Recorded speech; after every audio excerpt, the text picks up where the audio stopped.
Sobat Semanti, welcome to Semanti Podcast. Bersama aku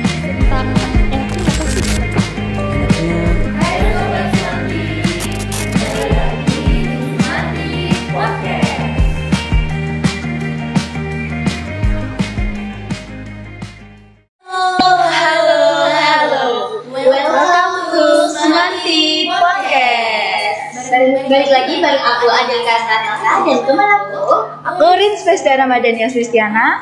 Nah, kali ini kita akan podcast nih Kak.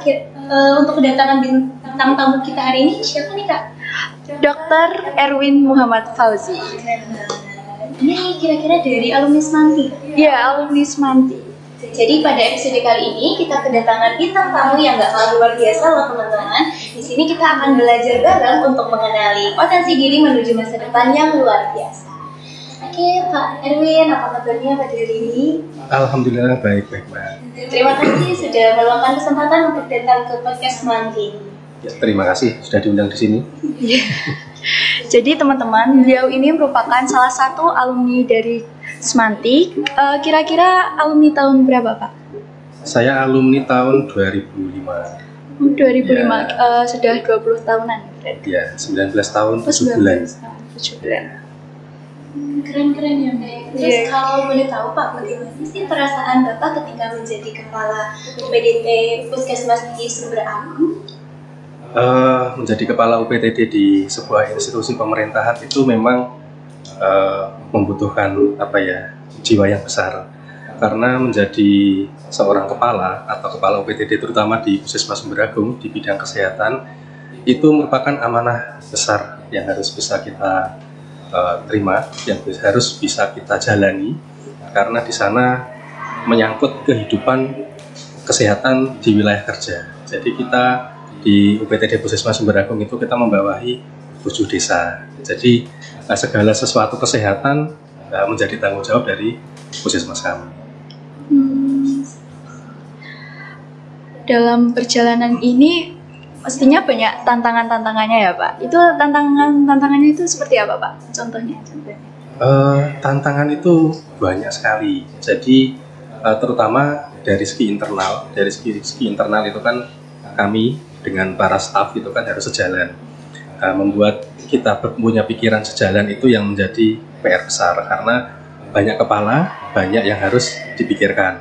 Ada yang suka, ada yang tidak. Jadi kita harus selalu mengadakan, jadi setiap hari kita selalu mengadakan apel untuk selalu kita satu arah, kegiatan satu arah. Jadi visi dan misi dari Puskesmas nanti bisa berjalan.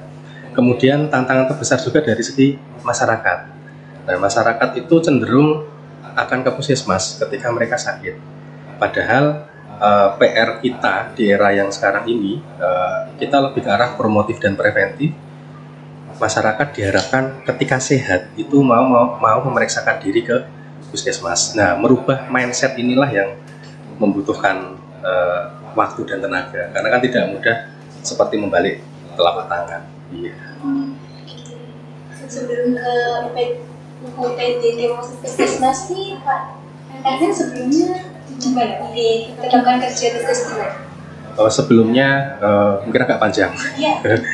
Jadi sebelum di Puskesmas Sumber Agung, sebelumnya saya bekerja di Rumah Sakit Efram Harsana atau yang dulu namanya Rumah Sakit Planetis Wahyudi itu, dan di Rumah Sakit Samudra Husada Magetan selama 2 tahun, yaitu tahun 2012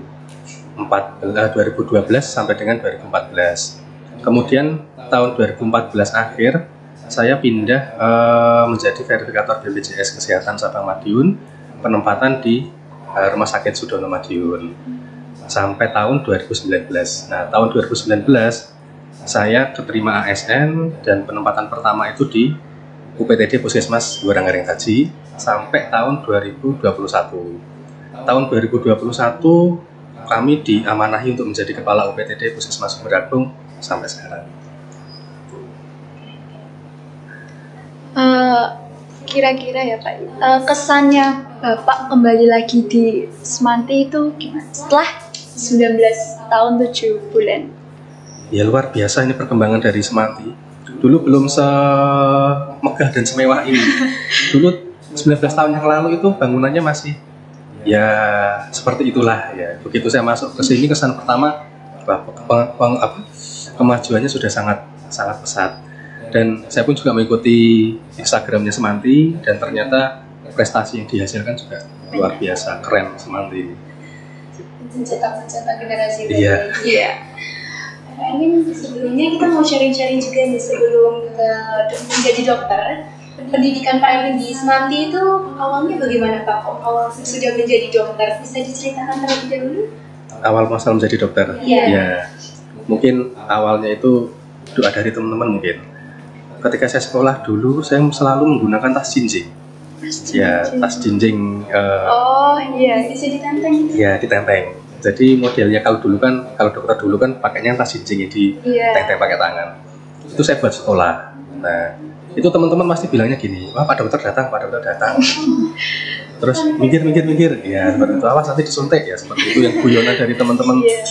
Pembulian, tapi pembulian secara positif menurut saya. Nah, terus beberapa guru pun juga seperti itu. Wah ini pakainya tas enteng, jangan-jangan nanti jadi dokter ini gitu. Nah ternyata berbuahlah doanya itu menjadi kenyataan.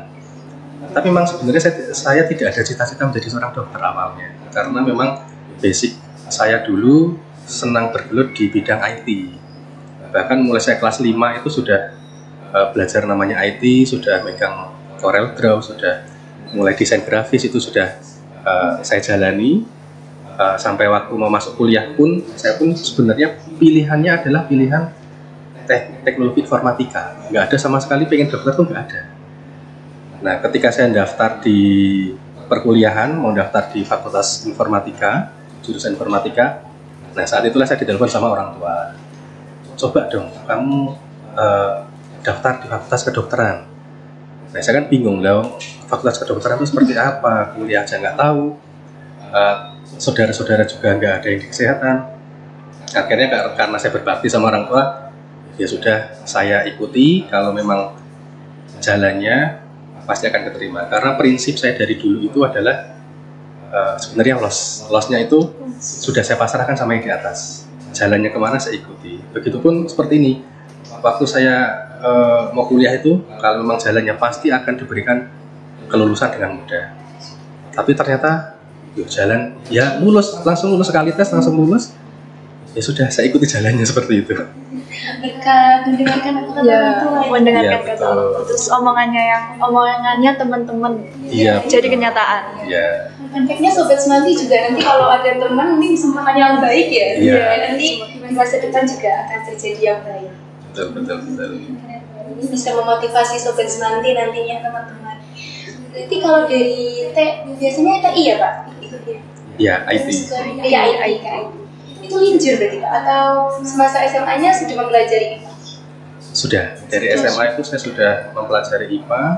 Bahkan pada saat itu saya ada Olimpiade Informatika tingkat kabupaten. Saya mengikuti, terus alhamdulillah malah juara 1, terus dikirim ke provinsi. Tapi karena materi yang diajarkan itu menurut saya baru. Karena yang diajarkan itu kan pada saat itu adalah Pascal. Nah, pada saat itu saya belum pernah belajar Pascal. Ketika tahu Olimpiade itu, saya baru belajar Pascal itu. Begitu sampai provinsi, ya sudah kalah.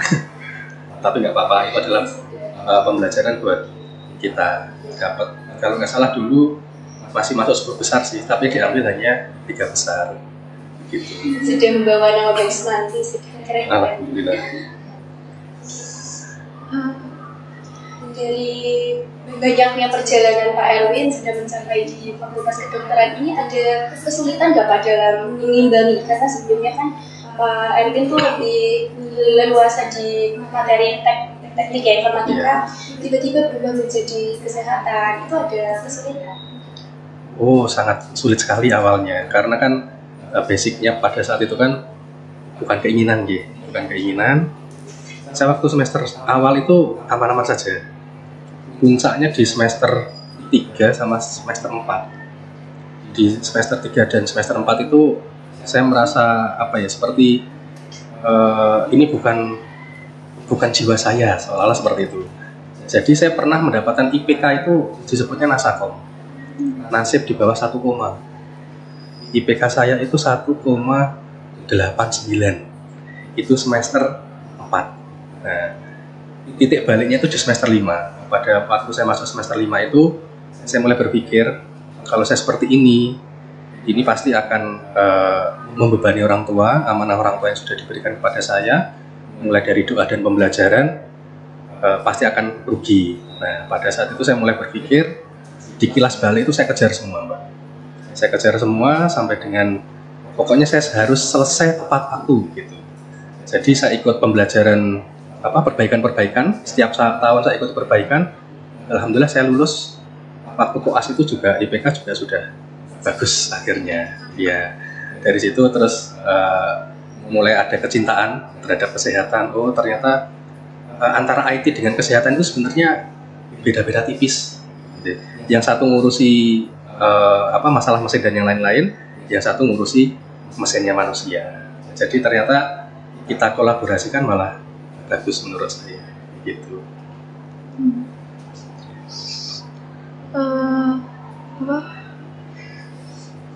Kalau gitu boleh memberikan pesan dan kesan nih Pak untuk Sobat Semanti supaya nanti bisa ikut mengikuti jejak dari Pak Erwin.